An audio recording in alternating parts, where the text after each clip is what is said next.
Assalamualaikum warahmatullahi wabarakatuh. Sebelumnya, perkenalkan, nama saya Amira Raisa Ayuni dengan NIM 210602027. Pada video kali ini, saya akan mencoba membahas tentang apa itu pajak. Adapun tujuan saya membuat video ini adalah untuk memenuhi nilai ujian tengah semester pada mata kuliah perpajakan Islam yang diampu oleh Ibu Cut Dian Fitri. Izin Bu, saya untuk memaparkan sedikit materi tentang perpajakan. Baik, untuk mempersingkat waktu, mari kita lanjut ke pembahasan pertama, yaitu tentang pengertian pajak. Di kehidupan kita sehari-hari, tentu saja kita tidak lepas dari pajak dan kita tidak asing dengan pajak. Bahkan, ketika kita membeli sebuah makanan, di brand-brand tertentu itu akan dikenai pajak. Jadi, pajak itu apa? Nah, pajak ini adalah pungutan wajib yang dibayar rakyat kepada negara. Definisi pajak yaitu dipungut berdasarkan undang, tidak menunjukkan adanya kontraprestasi, dipungut negara baik pemerintah pusat dan daerah, diperuntukkan pengeluaran pemerintah atau public investment dan mempunyai tujuan lain atau regular.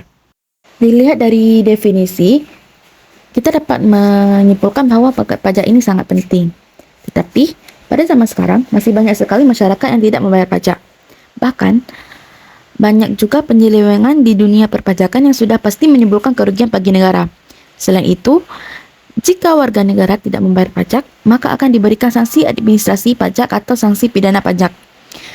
Sanksi ini dilakukan disesuaikan dengan kesalahan atau kelalaian yang dilakukan oleh wajib pajak itu sendiri. Bahasa selanjutnya adalah tentang manfaat pajak. Sebagai pendapatan negara, pajak dinilai mempunyai banyak sekali manfaatnya. Manfaat tersebut bisa untuk rakyat dan untuk negara itu sendiri. Manfaat pajak itu ada dua. Yang pertama, manfaatnya untuk rakyat dan manfaat untuk negara. Saya akan menjelaskan satu persatu dari manfaat tersebut. Manfaat pertama yaitu manfaat untuk rakyat. Manfaat ini terdiri dari infrastruktur dan fasilitas umum, fasilitas pendidikan, transportasi umum, fasilitas kesehatan, dan keamanan dan ketentraman. Yang pertama itu infrastruktur dan fasilitas umum. Misalnya pembuatan jalan, pembangunan jembatan, sekolah, tol, hingga rumah ibadah merupakan beberapa jenis infrastruktur dan fasilitas umum yang telah dibangun dari sebagian alokasi dana penerimaan pajak. Selanjutnya itu fasilitas pendidikan. Pajak digunakan untuk pembangunan fasilitas pendidikan. Program-program pemerintah dari segi pendidikan seperti Kartu Indonesia Pintar, beasiswa bidik misi, dan bantuan operasional atau BOS merupakan deretan manfaat membayar pajak dari sektor pendidikan. Yang ketiga itu transportasi umum. Misal, di Kota Banda Aceh sudah disediakan Transkotaraja. Ini merupakan salah satu bentuk dari pengalokasian dana pajak. Yang ketiga yaitu fasilitas kesehatan. Seperti yang kita ketahui bahwa di Aceh ini berobat itu gratis dan bisa memakai BPJS atau JKN KIS. Bahkan di Aceh juga pernah dicetuskan salah satu fasilitas kesehatan JKA yang hanya bisa digunakan oleh warga Aceh. Nah, dari pemerintah tersebut, hal itu juga merupakan salah satu bentuk dari pengalokasian dana pajak. Yang keempat itu keamanan dan ketertiban. Manfaat pajak membayar pajak lainnya adalah dapat merasakan keamanan dan ketertiban. Dana penerima pajak digunakan untuk pengadaan senjata atau kendaraan tempur serta melakukan modernisasi di segala aspek kehidupan baik keamanan darat, air hingga udara. Yang kedua, manfaat pajak bagi negara.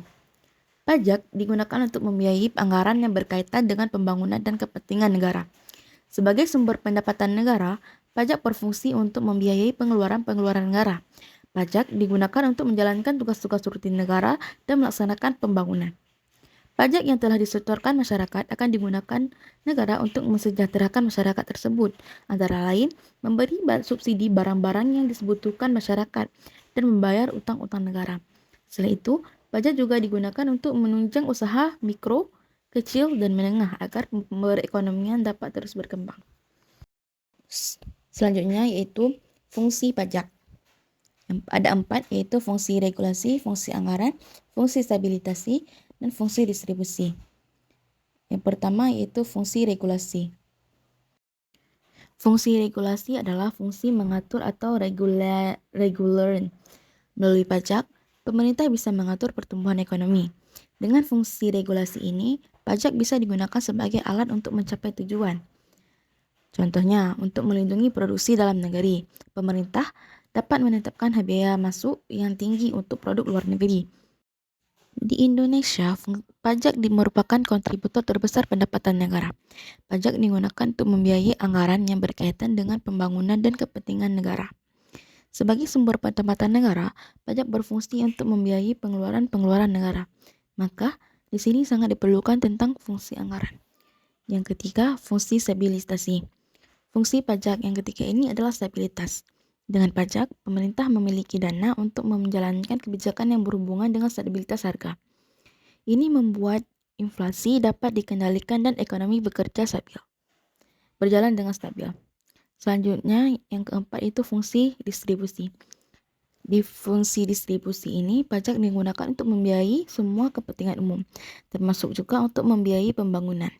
Pembangunan yang dimaksud seperti pembangunan ekonomi yang menciptakan lapangan pekerjaan. Terbukanya lapangan pekerjaan dapat mendistribusikan pendapatan masyarakat secara merata. Lantas, apa perbedaan antara pajak dan sumbangan? Kalau pajak itu mendapatkan kontraprestasi secara langsung, sedangkan sumbangan itu hanya mendapatkan manfaat bagi penerima sumbangan itu saja. Tidak ada manfaat bagi orang lain atau bahkan negara. Bahasan selanjutnya yaitu tentang azas pajak. Azas pajak ada 4. Yang pertama, equality. Yang kedua, certainty. Yang ketiga, convenience. Dan yang terakhir, ekonomi. Yang pertama, equality. Equality ini adalah pajak adil dan merata. Adil di sini dimaksudkan yaitu adil secara vertikal dan adil secara horizontal. Yang kedua itu certainty atau tidak sewenang-wenang berdasarkan undang-undang yang dilaksanakan.